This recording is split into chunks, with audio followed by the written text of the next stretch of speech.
Selamat pagi Bapak Ibu Saudara sekalian.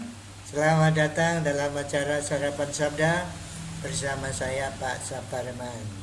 Sarapan kita pada pagi hari ini diambil dari 1 Yohanes 1 ayat 5 sampai dengan 10.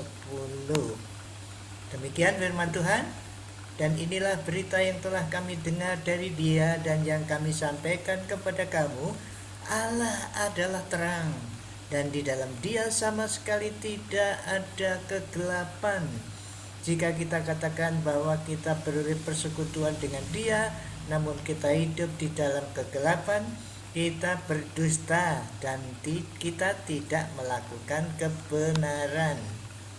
Tetapi jika kita hidup dalam terang, sama seperti Dia ada di dalam terang, maka kita beroleh persekutuan seorang dengan yang lain, dan darah Yesus anaknya itu menyucikan kita daripada segala dosa. Jika kita berkata bahwa kita tidak berdosa, maka kita menipu diri kita sendiri dan kebenaran tidak ada di dalam kita. Jika kita mengaku dosa kita, maka Ia adalah setia dan adil, sehingga Ia akan mengampuni segala dosa kita dan menyucikan kita dan segala kejahatan. Jika kita berkata bahwa kita tidak ada berbuat dosa, maka kita membuat Dia menjadi pendusta, dan firman-Nya tidak ada di dalam kita. Nah, Bapak Ibu Saudara sekalian, ini tulisan Yohanes ini, 1 Yohanes ini jelas sekali, memang keras ya, halus nadanya, tapi sebetulnya nasihatnya keras. Nah, ayat yang keempat dikatakan itu salah satu tujuan dari penulisan kitab surat ini, supaya si penulis bersukacita kalau pembacanya punya persekutuan dengan Tuhan lewat Yesus Kristus. Nah, kemudian ayat 5 mulailah dikatakan beritanya apa? Berita yang dikirimkan, yang disampaikan itu adalah ini: Allah adalah terang, dan di dalam Dia sama sekali tidak ada kegelapan. Nah, ini yang luar biasa yang disampaikan oleh penulis ini, bahwa Allah itu terang, di dalam Dia tidak ada sedikit sekali kegelapan. Nah, apa artinya terang ini? Bisa kalau terang itu berarti baik atau moral, secara moral, berarti Allah tidak ada dosa setitik pun, sedikit pun tidak ada dosa di dalam Allah itu. Itu kalau kita mengartikan Allah terang dalam arti moral. Tetapi ada lain adalah hakikat Allah yang terang, yang menyinari kehidupan alam semesta dan dunia ini termasuk kita. Nah, itu dalam pengalaman orang Israel, Allah terang menyatakan dirinya di dalam apa itu? Shekinah glory atau tiang awan itu ya. Jadi tiang awan, tiang api. Nah, tiang api itu pada malam Allah terang menerangi jalan sehingga orang Israel bisa berjalan di padang gurun itu terang.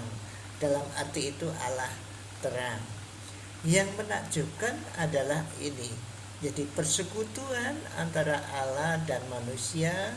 Allah itu terang, tidak mungkin didekati oleh dosa sedikit pun. Nah, gimana ini? Kita ini berdosa. Makanya persekutuan itu dimulai dari Allah atas inisiatif Allah yang terang itu. Karena kita semua sudah berdosa, tidak mungkin punya inisiatif. Kalaupun punya inisiatif, kita tidak bisa bersekutu dengan Allah. Maka dimulailah si penulis mengatakan Allah itu terang.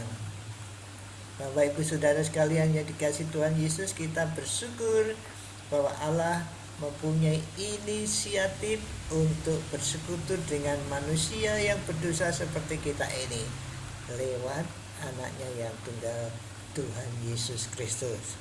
Bagi mereka yang percaya kepada Tuhan Yesus Kristus sebagai Tuhan Juru Selamat dan Juru Selamat, seperti Bapak Ibu dan Saudara sekarang ini, kita bisa mempunyai persekutuan. Ingat, persekutuan tidak mungkin kita usahakan, tetapi bisa kita terima karena Allah yang mempunyai inisiatif untuk bersekutu dengan Dia. Kita bersyukur, haleluya, puji Tuhan, Allah berkenan bersekutu dengan kita orang yang berdosa ini. Mari kita bersyukur, ya Bapa kami yang dalam surga, Tuhan Yesus yang duduk sebelah kanan Allahmu, datang sebelah kananmu, dan Roh Kudus yang ada di hati kami bersyukur Tuhan bahwa kami Tuhan pilih, Tuhan telah berinisiatif memilih kami lewat mengutus anak-Mu Tuhan Yesus Kristus. Terima kasih Tuhan, biarlah kami juga jadi utusan-utusan-Mu untuk menyampaikan berita Allah yang terang, berinisiatif untuk bersekutu dengan manusia.